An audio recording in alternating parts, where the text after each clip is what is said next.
আসসালামু আলাইকুম গাইস, কেমন আছেন সবাই? আসলে সবাই ভালো আছেন এবং আপনাদের দোয়া এবং ভালোবাসায় আমরাও অনেক অনেক বেশি ভালো আছি। তো গাইস, আপনাদের ঈদটা কেমন কাটলো সেটা অবশ্যই কমেন্ট বক্সে জানাই দিবেন এবং আমরা কোথায় যাচ্ছি সেটা অবশ্যই আপনাদেরকে জানাবো। এবং এই ঈদে কারা কোন জায়গায় গেছেন সেটাও আমাদের কমেন্ট বক্সে একটু কষ্ট করে জানাই দিন। আপনারা তো দেখতেই পারতেছেন আমাদের সাথে যারা আছে সবাই করতেছে হাসাহাসি, বাট একটু পরেই দেখতে পারবেন আসল কাহিনী। তবে আমরা দেখতে দেখতে চলে আসলাম মেঘনা নদীতে, বাট এখানে ঢেউটা ছিল অনেক মারাত্মক, বাট দেখতে খুবই ভালো লাগতেছিল আমাদের কাছে। আপনারা কেরা কি ভাবতেছেন তা জানি না, বাট এখানে কথা হইতেছে যে এলাকার শুধু সবাই বিয়া করে লাইছে, আপনারা বিয়া করবেন কবে? যাই হোক, বিয়ার কথাটা হইন না, তাগর একটা হাসি উঠলো, এটা দেখে আমরাও শান্তি পেলাম। যেটাই হোক, তোমরা যদি তাড়াতাড়ি বিয়ে করো তাহলে আমরা একটা বিয়ের দাওয়াত খেতে পারবো। মেঘনা নদীর সাইডে আইতে আইতে আমাদের নৌকা থেকে বল্লা ফালায় দেন। ওমা, দেখি নৌকার মধ্যে আছে ডুবুরি, একটা ডুব দিল আর বলালে উঠতে গেল। যাই হোক, সবকিছু বাদ দিয়া চলেন গাইস মেঘনা নদীর ভিউটা সবাই মিলে একসাথে দেখি।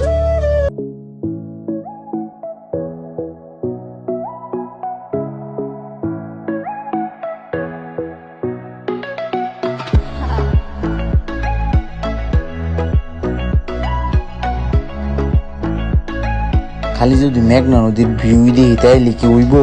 নৌকার ভিতরে কি কাহিনী হইতেছে এইগুলো তো দেখতে হইব। তো চলেন নৌকার ভিতরে যাওয়া যাক।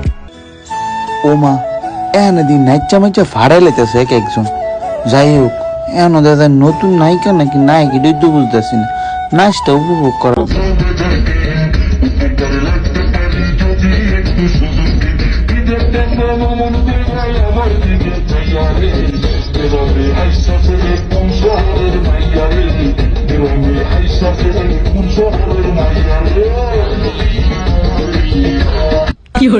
যাই হোক, তার নাচটা দেখে কি আপনাদের রিয়াকশন এমন হচ্ছে? এ দে না।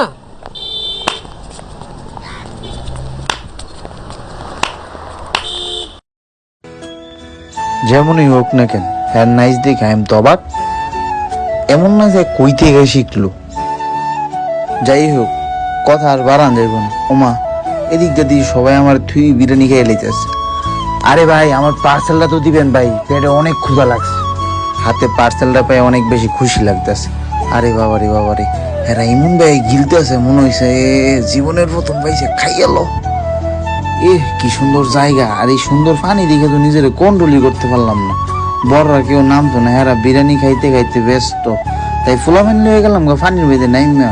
এখন আমরা জানি না আপনারা খেলছেন নি ছোটবেলা বুম বাস্টিং, পানির মধ্যে তো লাইতে লাইতে খেলন দেয় না, পরে ছোটরা আমরা মিল্লা খেলছি বুম বাস্টিং। খেলাটা অনেক বেশি ভালো লাগছে।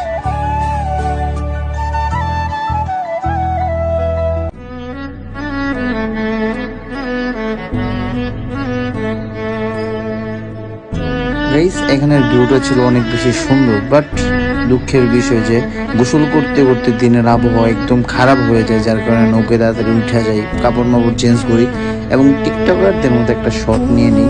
শট নেওয়া শেষ হইতে হইতে দেখি পিছনে চাই দেখি আমরা স্বপ্নদ্বীপ আইসা পড়ছি। স্বপ্নদ্বীপ আইলাম, ভালোই লাগলো, বাট আগের বার টিকিটের দাম ছিল 10 টাকা, এবারে দিই 50 টাকা। ভিতরে দেখার মতো কিছুই নেই। ওমা, এটা দেখে তো আমার রিয়াকশন উঠলাম, আমার যেমন আমার পুরা মাথাটা গোলা হয়ে গেল, চোখ মুখে আমি কিছু দেখি। আমাদের কাছে মনে হয়েছে যে এখানে প্রাইসটা অনেক বেশি বলতেছে, কারণ 50 টাকা দিয়ে দেখার মতো এই জায়গায় কিছুই নেই। বাট এর থেকে অনেক বেশি সুন্দর হলো নাগরিকান্দি, ওইটা দেখার মতো অনেক কিছু। এখানে মাঠটা ছাড়া কিছু নাই, যার কারণে আমরা মনে করি না যে 50 টাকা দিয়ে যাওয়া আমাদের পক্ষে ঠিক হবে। আমাদের মনে অনেক বেশি কষ্ট ছিল, কারণ আমরা বল লয়ে আইছিলাম, মনে করছিলাম মাঠের মধ্যে একটু খেলবো। বাট আগের বার টিকিটের দাম ছিল 10 টাকা, এখন হয়েছে 50 টাকা, যার কারণে যাইনি। তারপরে নৌকার লয়ে তখন আমরা আইতেছি, এমন সময় দিই সুন্দর একটা মাঠ, এখানে দেখে তো আমরা থামতে পারলাম না। পরে আমরা নাইমে গেলাম, যারা কমিটির দায়িত্ব ছিল তারা সুন্দর করে মেন বাড়িটায় আঙ্গরে খেলাইলো।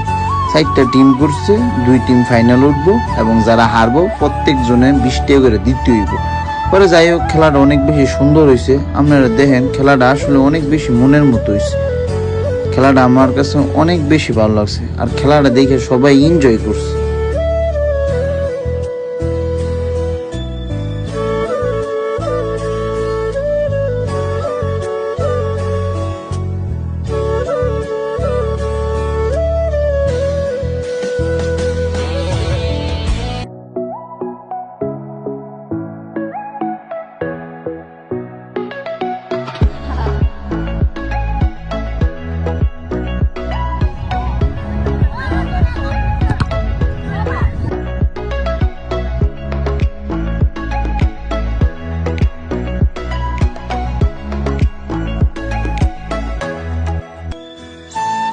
যাই হোক গাইস, খেলাটা কেমন লাগছে সেটা অবশ্যই আপনারা কমেন্ট বক্সে জানাই দিবেন।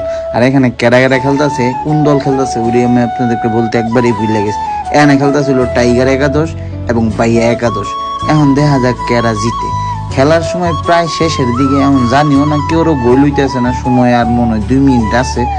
এখন হয়তো বা খেলাটা পিলার দিকে শেষ হইব।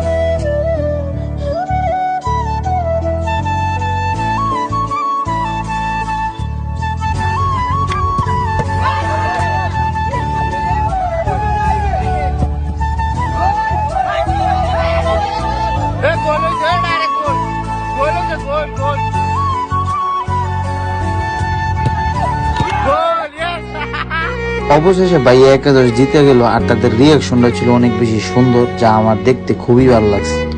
তো গাইস, আজকের ভিডিওটা আপনাদের কাছে কেমন লাগছে সেটা অবশ্যই কমেন্ট করে জানাই দেবেন, এবং ফেসবুক পেজে যারা নতুন অবশ্যই পেজটাকে ফলো করে দেবেন। তো আজকের জন্য এখানেই বিদায় নিচ্ছি। আল্লাহ হাফিজ, দেখা হবে নতুন কোনো ভিডিওতে।